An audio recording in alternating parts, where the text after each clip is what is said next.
Hey guys, and welcome to another First Impressions video, the video game series in which we look at a soon-to-be released game and I give you my first thoughts and impressions on it. Today we're looking at Scarf, which is being published by THO Nordic, and unsurprisingly I had very high hopes for this game, and I'm happy to report I have not been disappointed. As always, we'll look at the options first and we'll jump into the gameplay and see what this game's all about. So let's not waste any time, let's jump straight into it. Okay, so a pretty decent options menu thus far from what I've seen. There's a lot here and that always makes me happy. The game is stunningly beautiful with a really nice art style. It is worth mentioning that I have noticed a few stutters here and there from the game. And bearing in mind I'm running a fairly high-end PC on the YouTube PC and a very high-end gaming PC on the streaming PC, so the fact I'm seeing a few stutters here or there isn't ideal and may need to be looked at for the optimization. But we'll jump straight into the graphics. We've got windowed full screen by default, your resolution, VSync, frame rate, which I've limited to 60, although it starts on unlimited, and then your texture quality, shadows, anti-aliasing, and they've got a colorblind mode. This is really good. More games need this, and it is sort of understandable why when you get into the game.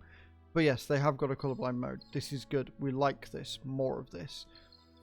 You can invert the camera if you so desire and change the sensitivity of it. Honestly, by default, it's fine, but that is a personal choice. Your audio. It is worth noting that the soundtrack on this game is phenomenally just amazing. It is also worth noting that this game is probably going to make you cry. We've got general volume, sound effects, and music.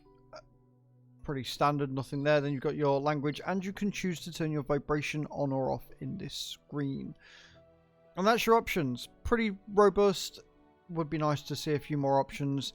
The graphics aren't like super high fidelity, but what they've done is they've made it very pretty. So let's jump in and see just how much prettiness there is in this game for us to enjoy and consume. Okay, so Scarf, what is it? It is a 3D platformer, which is, as you can see, very cute and stunningly beautiful with an amazing soundtrack.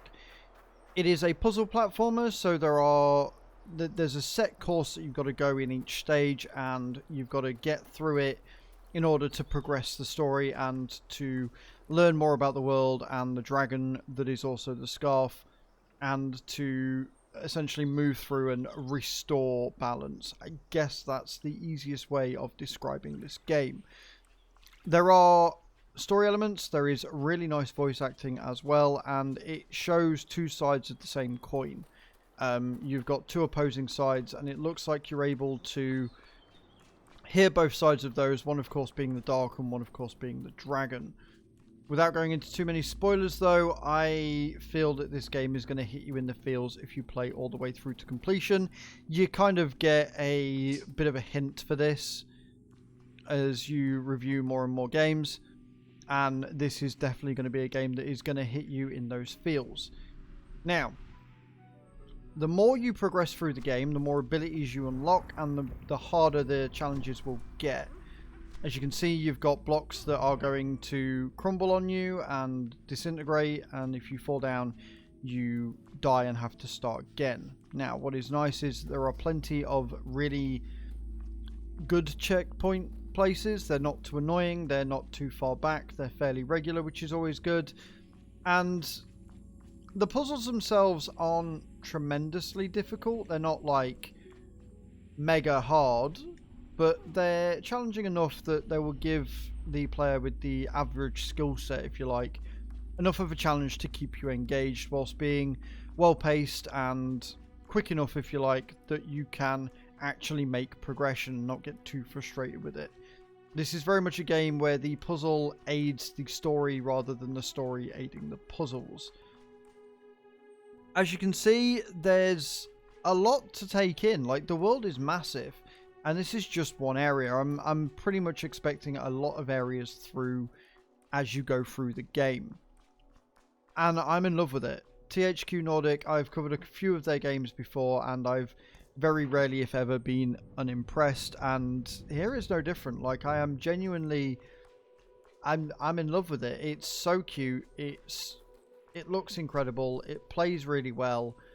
The puzzles, like I say, I'm not the smartest one in the box, as it were, so the fact that I'm able to progress through and try and work it out and stuff is kind of cool.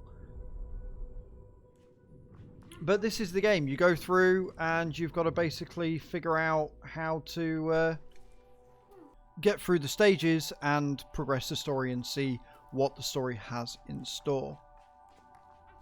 And that really is all I've got to say about it. It's stunningly beautiful. It looks incredible. I'm bad at puzzles.